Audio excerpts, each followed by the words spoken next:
Olá, meus queridos alunos dos sétimos anos da Escola Estadual Juarez Canuto de Souza. Muito bom dia, ou muito boa tarde, ou boa noite. E também para as pessoas, outros alunos de outras escolas que estarão assistindo esse vídeo, nós vamos explicar nesta aula a semana 4 do PET número 2 de Geografia 2021 dos sétimos anos.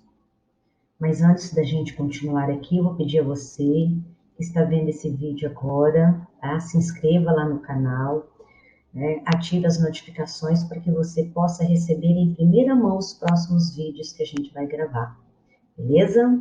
Então é isso aí, vamos lá, sem mais, né, enrolação, vamos começar aí com essa explicação, beleza? Então, a semana 4 do PET, volume 2, está aí nas páginas 83 e 84.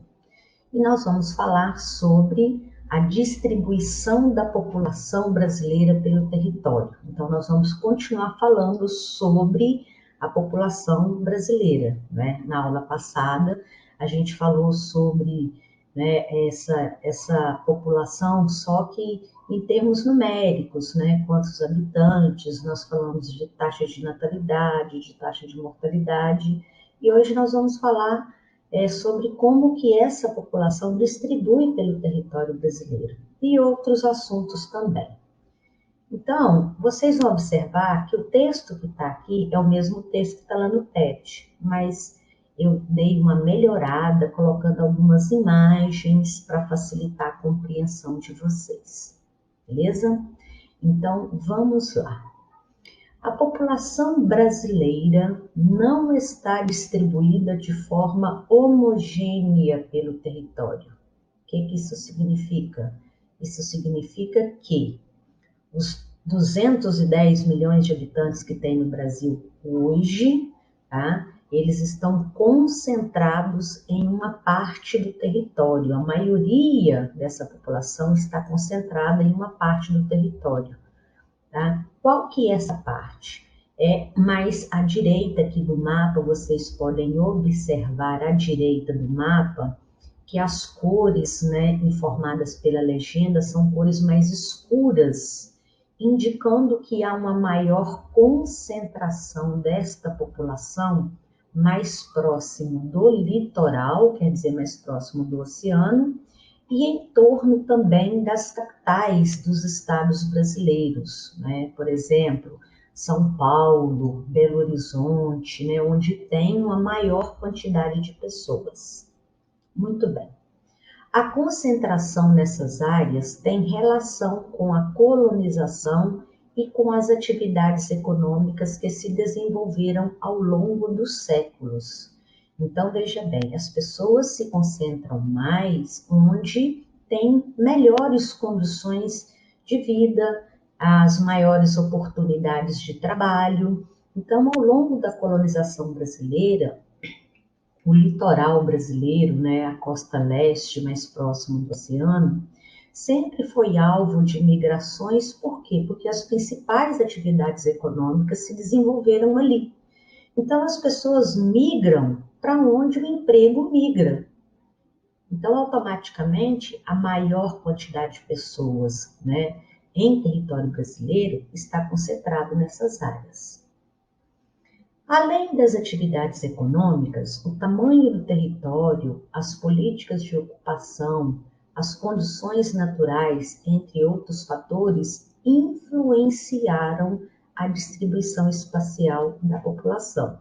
Então, o que acontece? Se a gente pegar aqui, ó, a região norte, onde está o Amazonas, o Pará, Mato Grosso, o Acre, são lugares que têm uma menor concentração de habitantes. Por quê?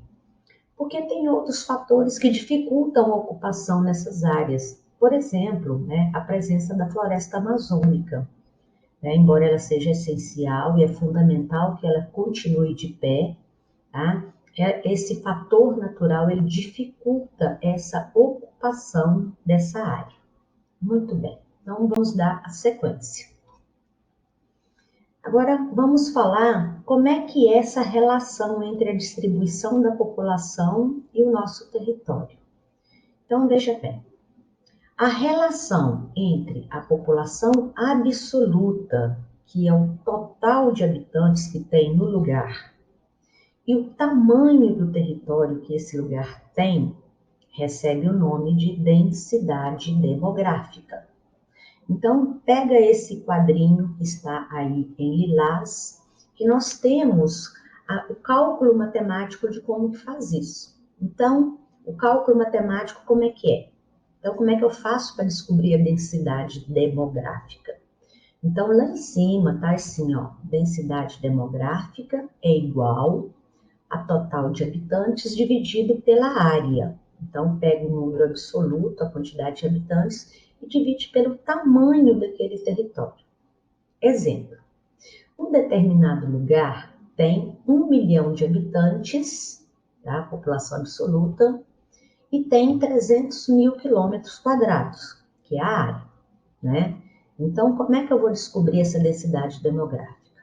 Eu vou dividir esse 1 milhão de habitantes por 300 mil.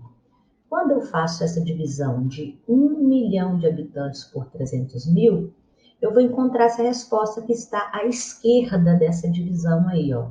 Então, 1 milhão dividido por 300 mil vai ser igual a 3,33. Isso significa que nesse exemplo, né, desse lugar, pode ser colocado aproximadamente 3 habitantes por quilômetro quadrado. Então, embaixo desse quadrinho, né, lilás, está assim, ó. Conclui-se que há cerca de 3 habitantes por quilômetros quadrados nesse exemplo. Vamos voltar ao texto. Com uma densidade demográfica de 24,5 habitantes por quilômetro quadrado em 2018, o Brasil é considerado um país pouco povoado. Quer dizer, isso significa que o Brasil,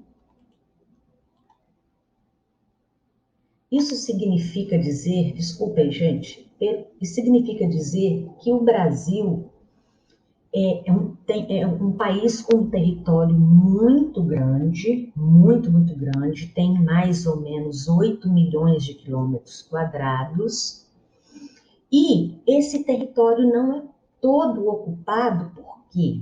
Porque a quantidade de habitantes que nós temos no Brasil, apesar de ser muito grande, 210 milhões de habitantes aproximadamente, e quando eu divido esses 210 milhões de habitantes por 8 milhões de quilômetros quadrados, dá isso daqui, ó, 24,5 habitantes por quilômetro quadrado. Então, significa que está sobrando espaço no Brasil. Mas isso significa que em cada quilômetro quadrado do Brasil tem 24,5 habitantes? Não. Tem lugares que tem muito mais e tem lugares que tem muito menos. Então, veja bem, quando eu falo assim, ó, o Brasil é um país populoso? O Brasil é um país populoso. Por quê? Porque nós temos 210 milhões de habitantes aproximadamente. Aí se eu perguntar assim, o Brasil é um país povoado? Não, não é. Por quê? Porque o Brasil tem lugares ainda que está muito vazio, que não tem uma quantidade de pessoas muito grande, né? Então, por que o Brasil é pouco povoado? Porque o nosso território é muito grande e a quantidade de habitantes que caberia no Brasil é muito maior do que nós temos hoje, tá bom? Então, vamos aí para o próximo, que é exatamente sobre isso que eu falei para vocês, ó. O Brasil é um país populoso ou povoado? O Brasil, ele é populoso, mas ele não é povoado. É populoso porque tem muitos milhões de habitantes. Só que ele não é povoado por quê? Porque sobra espaços vazios no nosso território. Essa imagem que vocês estão vendo aqui à direita, tá? É uma imagem que foi feita à noite e esses pontos iluminados correspondem às luzes, né, das cidades. Então, a gente observa que na parte norte aqui do Brasil está escuro. Por quê? Porque tem poucos habitantes. Então, o Brasil não é povoado, porque tem vazios, né, onde não tem poucos habitantes. Então, populoso é diferente de povoado. Então, vamos ver como é que funciona isso. Olha, aqui, nesse desenhozinho que eu fiz para vocês, eu coloquei o exemplo de dois países, tá? À esquerda nós temos assim, ó, país A, população é igual a 20 pessoas. País C, população é igual a 5 pessoas. Então, no de cima tem 20 carinhas e no de baixo tem 10, tem 5 carinhas. Agora, do lado direito eu coloquei assim, ó, país A, população é igual a 20 pessoas. Tamanho desse país, 2 quilômetros quadrados. Então, o que eu fiz? Eu dividi, né, o número de habitantes, que é 20 pessoas, por 2 quilômetros quadrados e o resultado foi 10. Então, nesse exemplo, o país A, ele tem 10 habitantes por quilômetro quadrado. Então, ele está bem cheinho, né? Aí vem o país C. O país C, nós falamos que ele tem 5 pessoas. E o tamanho do país C é o mesmo do país A, 2 quilômetros quadrados. Então, quando eu divido, né, 5 pessoas por 2 quilômetros, vai dar o quê? 2,5 habitantes por quilômetro quadrado. Então, o país C, apesar de ter o mesmo tamanho do país A, está muito mais vazio, tá? Então, veja bem, o país A, ele é populoso porque ele tem muitas pessoas, e ele é povoado porque praticamente todo o território está ocupado por essas pessoas. O país C é um país que não é populoso, porque ele só tem 5 carinhas aí, e ele também não é povoado porque está sobrando muitos espaços. Então, a diferença de populoso para povoado está aí, tá? Qual que é a diferença? A diferença é que um país populoso é aquele que tem muitos milhões de habitantes. O país povoado é aquele assim, que se a população estiver bem distribuída, ocupando bem, né, de forma homogênea o território, de forma semelhante, ele vai ser povoado. Se não, né, ele não é povoado. Tá joia? Muito bem. Aí nós temos aqui, ó, outra situação também. Olha só para vocês verem. O país B, à esquerda da tela, viu, gente? O país B tem 20 pessoas. O país D tem 5 pessoas. Então, população absoluta de um e de outro. Agora vamos ao lado direito da tela. O país B tem 20 pessoas e o tamanho desse país é 1 quilômetro quadrado. Quando eu divido 20 pessoas por 1 quilômetro quadrado, vai dar o quê? Vai dar 20 pessoas por quilômetro quadrado. Então, em cada quilômetro quadrado tem que ficar 20 pessoas. No país D, que tem 5 pessoas e tem o mesmo tamanho do país B, tá? 1 quilômetro quadrado, olha só como é que ficou mais vazio. Eu dividi os 5, né, as 5 pessoas, por 1 quilômetro quadrado, que é o tamanho do país, e deu o total de 5. Então, no país D, é 5 habitantes por quilômetro quadrado.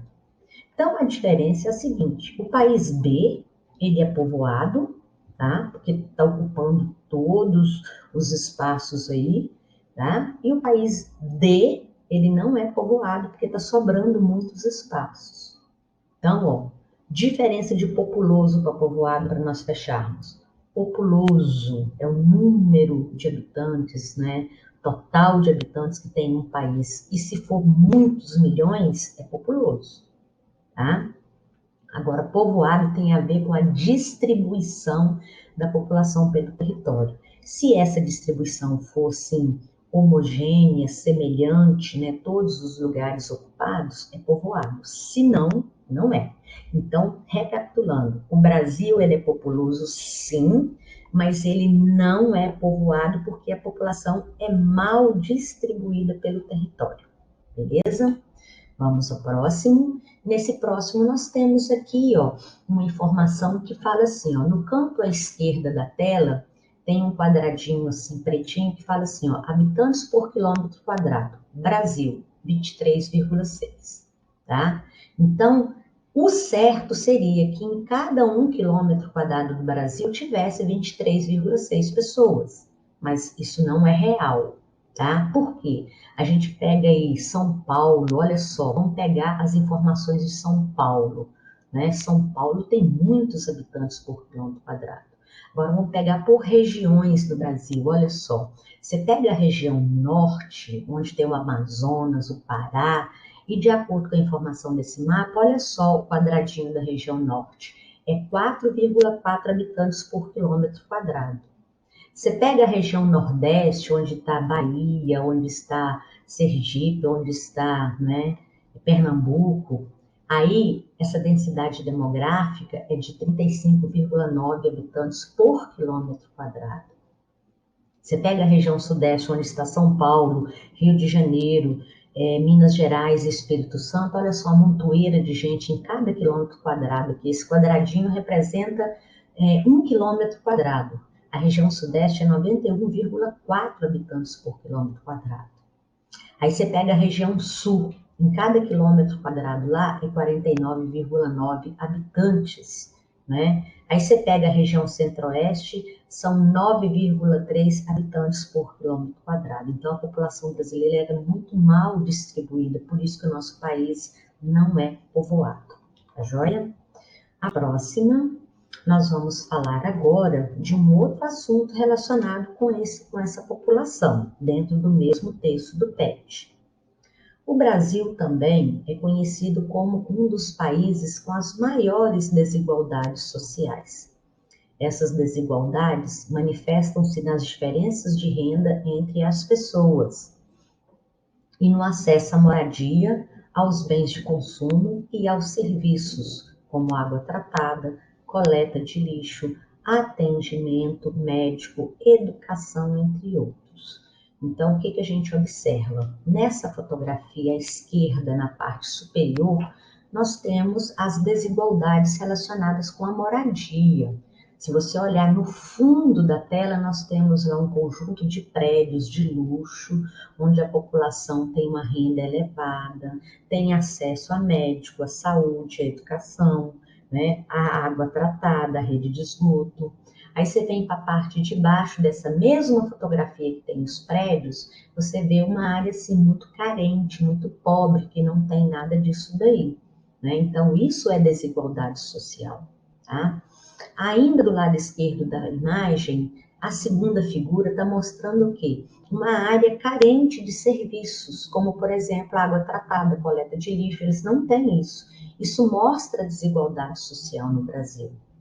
Agora, pegando as duas imagens do lado direito, na parte de cima nós temos um corredor de um hospital, onde pessoas estão sendo atendidas assim de forma bastante precária. Então, isso mostra o quê? Essa desigualdade aí no acesso a serviços, como, por exemplo, a questão da saúde. E a outra embaixo, que é uma charge, que fala assim, ó, no quadro está o professor, e ele escreveu uma frase que diz o seguinte: é frequente o descaso com o ensino público. Aí o professor pergunta: o que mudou nessa frase? Aí o aluno responde: nada, não mudou nada com a questão, né? Porque a sala de aula dele está com as paredes tudo rachada, tudo trincada, né? Um material muito ruim. Então, para o aluno, a situação não mudou em nada. Então, essas imagens mostram as desigualdades que existem no Brasil. E essas desigualdades são em todos os cantos do território brasileiro. Muito bem. Então, aí, aqui agora nós temos um raio-x da desigualdade no Brasil. Nós vamos pegar só a parte do Brasil que está do lado direito da tela de vocês. Não vamos nem pegar o mundo. Então, olha só. No Brasil diz o seguinte: 6 bilionários brasileiros, 6 bilionários, 6 pessoas, têm a mesma riqueza que 100 milhões de brasileiros. Então, se eu juntar tudo que 100 milhões de brasileiros têm de dinheiro, tá? Vai dar o que essas 6 pessoas têm.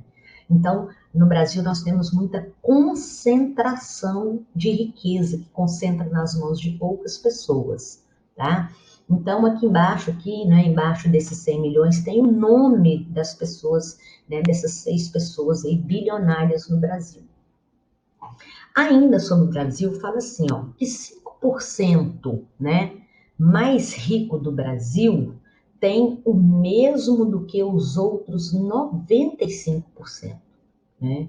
Então, de cada 100 pessoas no Brasil, 5 têm a mesma quantidade de dinheiro que os outros 95% mais pobres.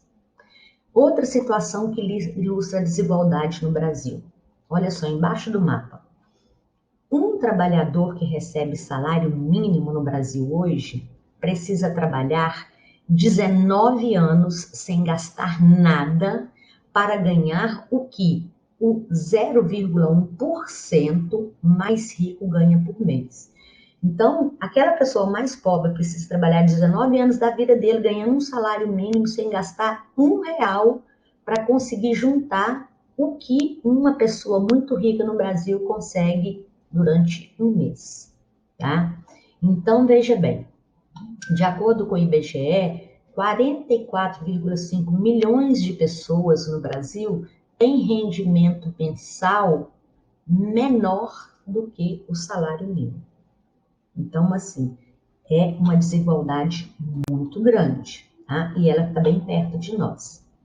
E essa desigualdade, ela é mostrada em um índice chamado IDH. Tá? Então, vamos conhecer o que é esse IDH. O IDH brasileiro, Índice de Desenvolvimento Humano, vem melhorando nos últimos anos. De acordo com o governo, no que se refere à saúde, o crescimento foi possível devido a políticas públicas voltadas para a redução da mortalidade infantil e a prevenção de doenças. Então, vamos ver o que é esse IDH. O IDH foi criado em 1990 por economistas e adotado pela ONU para medir o desenvolvimento das populações, com base em critérios além do crescimento econômico. Ele é calculado a partir de 3 elementos, né? A expectativa de vida, os anos de escolaridade e a renda da população. Então, nós temos aqui do lado direito uma imagem mostrando esses 3 elementos. Ó, vida longa e saudável é a expectativa de vida. Acesso ao conhecimento é a educação. E padrão digno de vida é a renda. Então, quanto maior for a expectativa de vida da população de um lugar, quanto melhor for a educação e quanto melhor for a renda, melhor vai ser esse IDH, esse Índice de Desenvolvimento Humano. Então, vamos aprofundar um pouco mais. Olha só, no quadrinho azul está assim, ó. São consideradas 3 dimensões do IDH. 1. Longevidade. O que é longevidade? É a expectativa de vida. Tá? Quanto mais tempo a pessoa viver, quanto mais idosos um país tem, melhor é a qualidade de vida, porque a pessoa viveu muito tempo. 2. Renda. O que é a renda? É salário mínimo, é renda per capita, é renda por pessoa. Então, quanto melhor for o salário de um trabalhador, né, melhor será para o IDH. 3. A educação. A educação envolve o quê? A média de anos que as pessoas estudam aqui no Brasil. Quanto maior for o tempo de estudo, melhor é para o IDH. Aí vamos ao quadradinho amarelo. Cada um desses 3 indicadores recebe o mesmo peso no resultado do IDH. E como é que esse peso é calculado? Como que a nota é dada? É de 0 até 1 ou de 0 até 1000.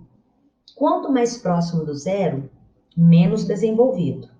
Quanto mais próximo do 1 ou do 1000, mais desenvolvido. Então, soma a nota da longevidade, da renda e da educação. Somou a nota dos 3, o total vai ser o quê? O IDH. Suponhamos que somou a nota dos 3 aqui no Brasil e deu, por exemplo, 0,8 ou 0,800. Onde que o Brasil vai estar encaixado? Ele vai estar encaixado aqui nesse verde, ó. que é de nesse azul, perdão, que é de 0,800 a 1. O IDH é muito alto e é desenvolvido. Mas vamos supor que somou a nota dos três e deu 0,490. Aí ele vai ficar aqui no médio, ó, que vai de 0,556 a 0,699. Então, o IDH é médio, tá? Então, nós temos o IDH baixo, que é muito pobre, o IDH médio, que é razoável, o IDH alto, que é bom, tá? E o IDH azul aqui, ó, que é muito bom, beleza? Então, seguindo aqui. Esses três elementos, olha só, expectativa de vida, tá? Mais educação e mais renda, né? Vai mostrar o quê? Vai mostrar o índice do IDH. Então, expectativa de vida. A vida longa e saudável é medida pela esperança de vida ao nascer em anos. É fornecido pelo Departamento de Assuntos Econômicos e Sociais da Divisão da População das Nações Unidas, ou seja, da ONU. A educação vem da média entre os anos de estudo e a expectativa de vida. Então, quanto maior for a quantidade de anos que estudar, melhor será o IDH. E a renda, conforme eu falei para vocês, é o salário, né? O quanto que a pessoa ganha a cada mês de trabalho. Então, as faixas está aqui, ó. O que eu falei, ó? O índice vai de 0 a 1, ou 0 a 1000 também pode ser.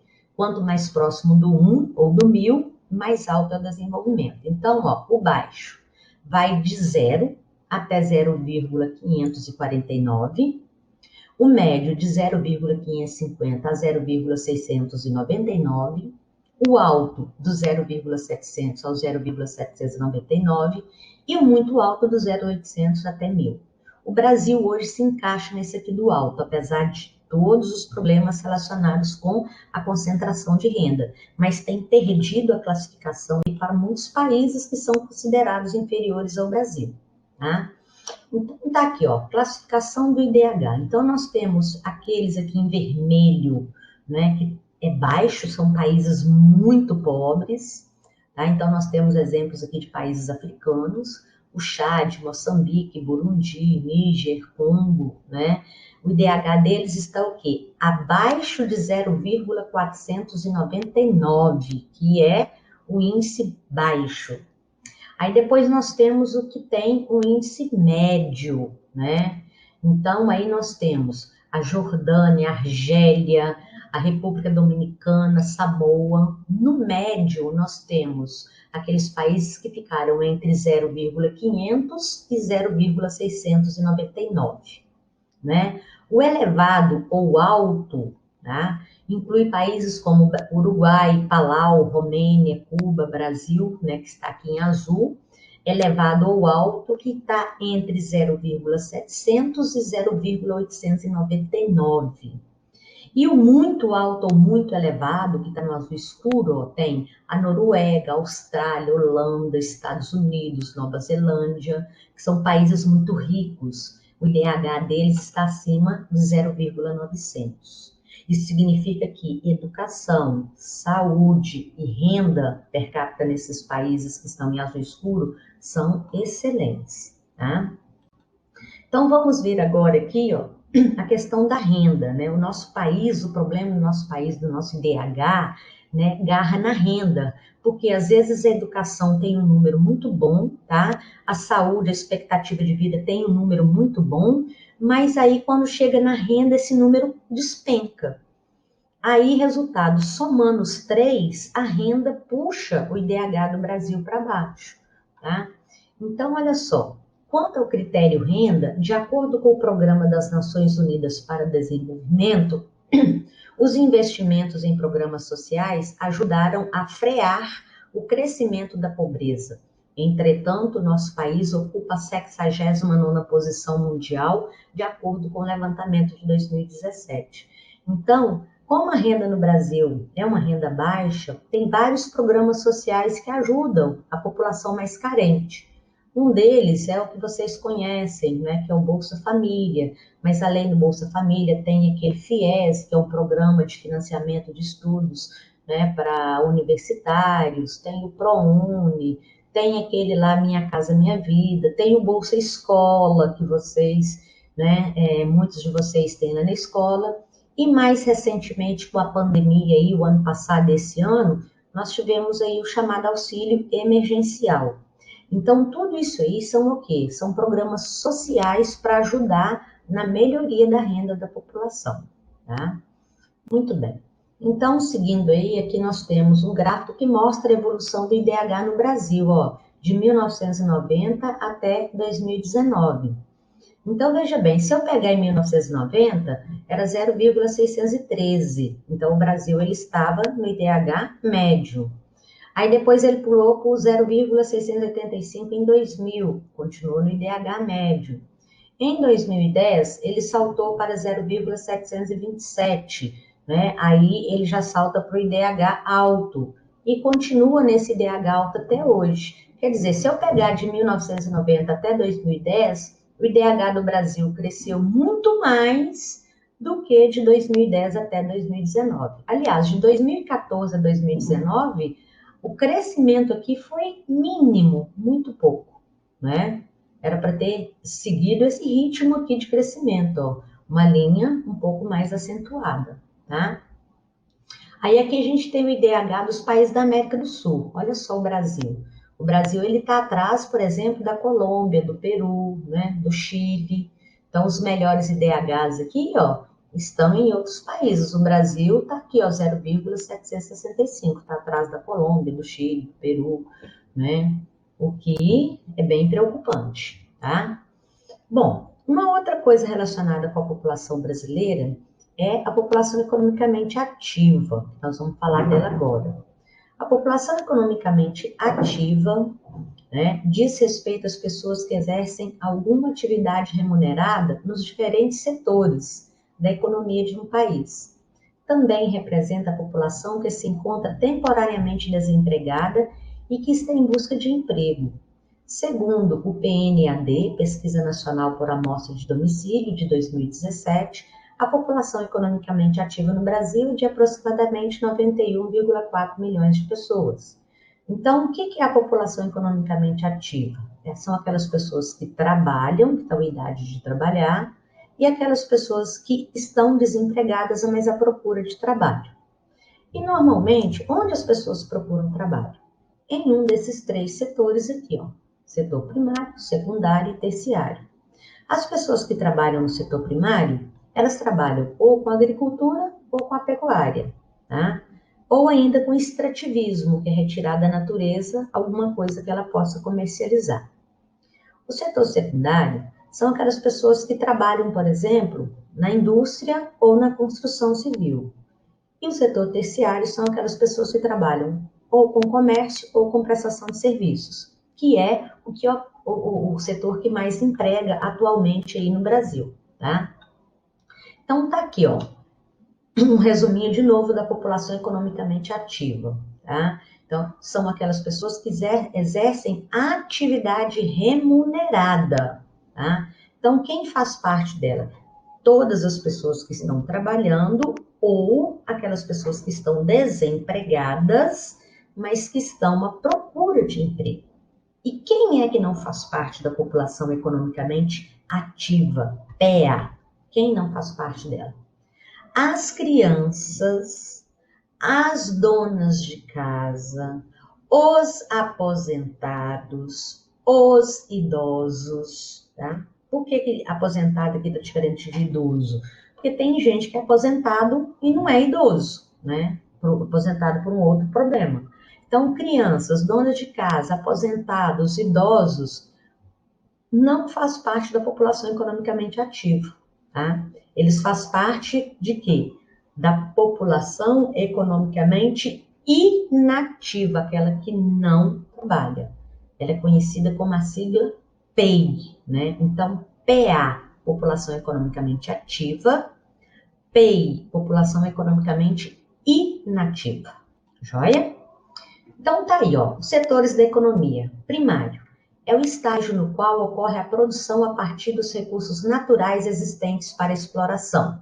Estão ligados a atividades agrícolas, né? Na foto aí tem uma plantação de milho.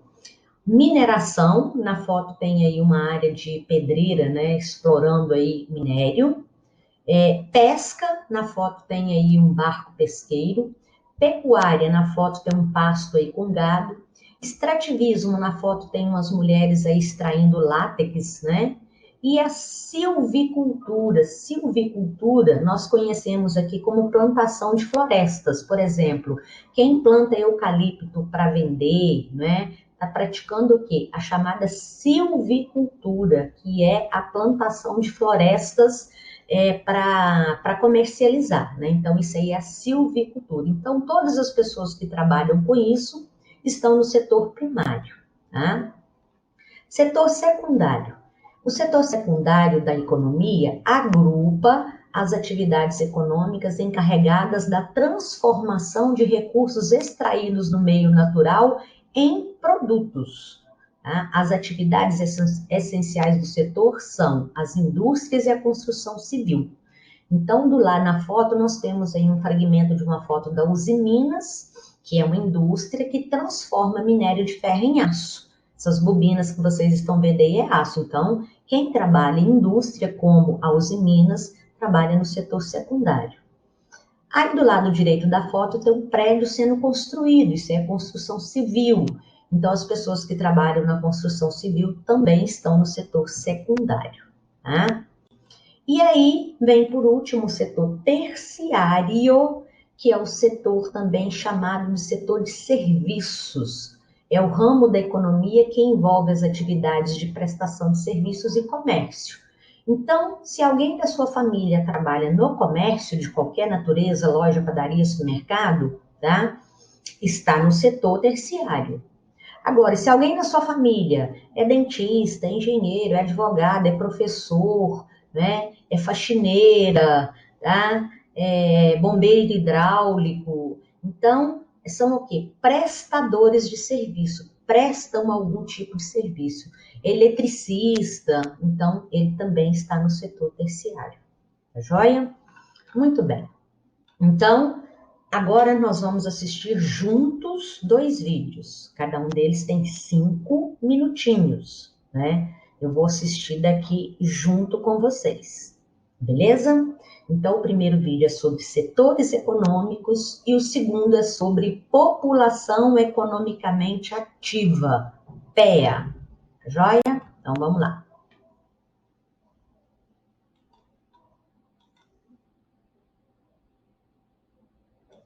Eu acho, gente, que eu não vou conseguir abrir daqui, tá? Mas eu vou disponibilizar lá no final para vocês o link. Deixa eu ver se eu consigo fazer por aqui. Não, eu não vou conseguir, tá? Então, nós vamos combinar o seguinte. Eu vou colocar para vocês, né, lá o link dos 2 vídeos no finalzinho aqui da aula, para vocês estarem assistindo, tá bom? Esse aqui primeiro, que é o setor da economia, tá? E esse daqui, ó, que é o da população economicamente ativa. Esses 2 vídeos são sugestões do PET de vocês, tá? No material que vocês vão receber, vocês vão ter acesso a esses 2 links para vocês assistirem esse vídeo, beleza? Então, de qualquer forma, né, vamos assistir para ajudar bastante vocês na compreensão do conteúdo. Então, pessoal, ó, é isso aí. Muito obrigada, né, por ter ficado comigo até agora. Tá? E mais uma vez eu vou pedir que quem ficou comigo até agora é porque gostou. Então faz um joinha lá para nós, se inscreve no canal, tá? Ativa as notificações para a gente melhorar cada vez mais o nosso conteúdo, beleza? Então, um grande beijo para vocês, um grande abraço, fica com Deus e até a nossa próxima aula.